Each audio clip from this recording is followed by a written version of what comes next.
We were lucky enough to spend summers in Quidnet each year in the old life-saving station, also known as Humane House number 61.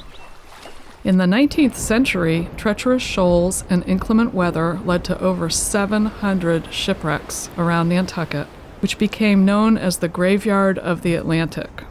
More than a dozen shacks were scattered around the island shoreline for shipwrecked mariners. Later on, life-saving boats were built and placed on the shore where the wrecks were most frequent. Eventually, structures were built to house these boats, which became known as humane houses. Summers in Quidnet were simple and fun. We had free rein for adventures: biking, sailing, swimming, games on the beach, and fishing.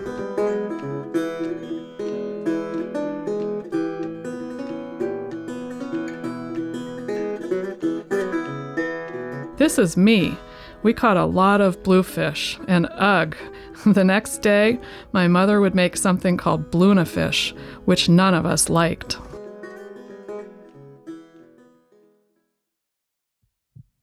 This is a story about a story that we were told when we were children. We always thought it was a ghost story, but it turns out that it is really a love story about coming home to Nantucket.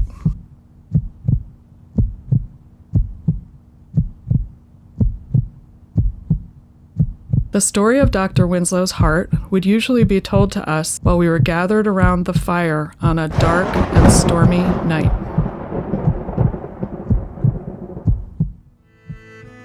Charles F. Winslow was born in a house on India Street in 1811 when the American flag had only 15 stars and James Madison was president.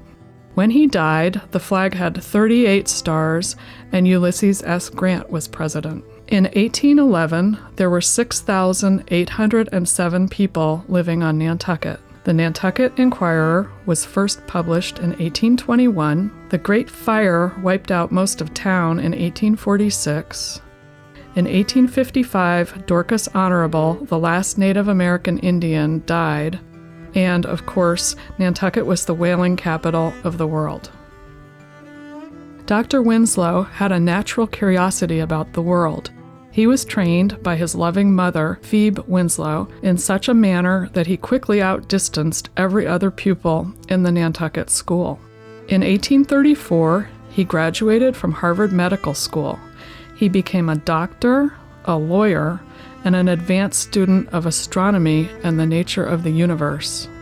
He spent time in many far-flung places, including the Hawaiian Islands, Tahiti, Chile, and California. He married Lydia Coffin Jones and became one of the island's most prominent physicians. After his wife's death in 1874, Dr. Winslow made his will, and it was unique. I request, order, and command that, if in the course of 8 and 40 hours it be positively proved that I am dead, my heart shall be removed from my body by a competent anatomist, placed in a strong glass vessel having a ground glass stopper, and that this vessel be immediately filled for the purpose of embalming my heart with a saturated solution of muriate of ammonia. I order this vessel put in a thick oak box made just to size, and the box saturated with coal tar. This I wish enclosed in a plain pine case and buried in the south of Newtown burying ground on the island of Nantucket where I was born. My dear father lies by my mother's side, and a single stone records their final resting place. Thus may this sacred spot be known where I wish my heart to rest. I order that my body be burned and placed in the same grave at Mount Auburn in Boston, which contains the precious remains of my great, dear, and beloved wife. Signed, Dr. Charles F. Winslow. His instructions were carried out, and there is evidence that he may have been the first person in the West to be cremated. His ashes are buried with Lydia on Mound Avenue at Mount Auburn in Boston, under some very tall and old trees. There are 9 town-owned cemeteries on Nantucket, and they are just about completely full. You might be familiar with some of them, such as the Quaker Burial Ground, which has over 5,000 Quakers in it, stacked like dominoes, but only 56 tombstones. The Quakers did not believe in earthly bonds or frivolous ornamentation. I often wonder what they would think of Nantucket today. As children, we would go visit Dr. Winslow's grave and maybe leave a shell or some flowers. The grave marker, then flush with the ground, was easy to find. I had not been there in many years when last summer my friend James and I set out to find it one night. We had no luck. Intrigued, I went back the next afternoon, and after some more looking, was able to find the parents' tombstone, which had toppled over onto the ground. I was about to give up on finding the marker for Dr. Winslow's heart when I fell backwards into a hole, and there it was, completely grown over. I came back here, and look at this, look what I found. I found it. It's buried under the ground. Charles F. Winslow. You don't think we're going to get arrested, do you? Depends how long this takes.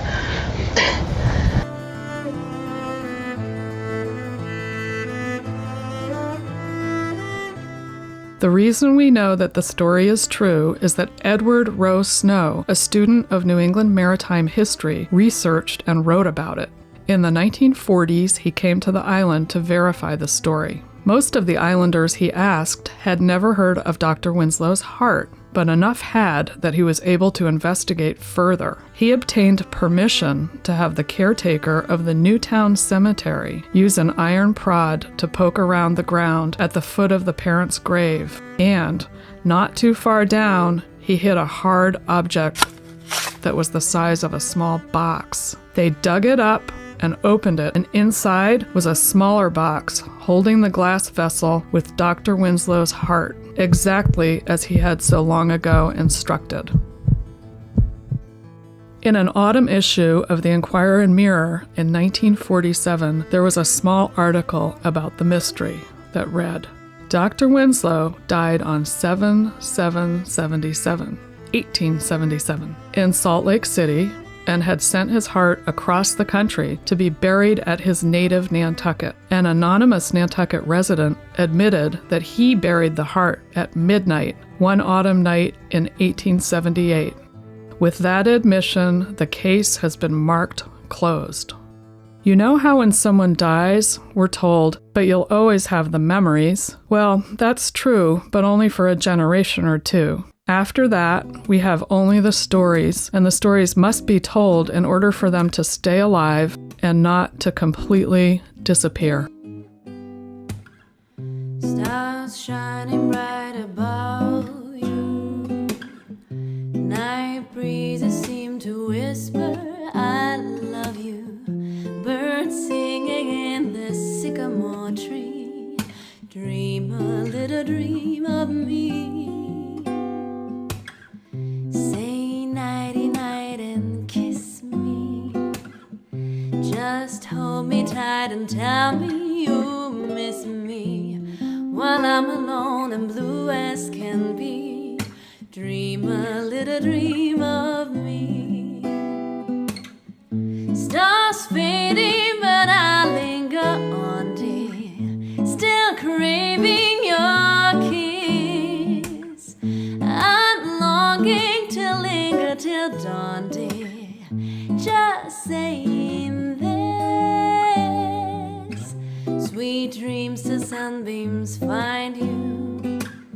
Sweet dreams that leave our worries behind you. But in your dreams, whatever they be, dream a little dream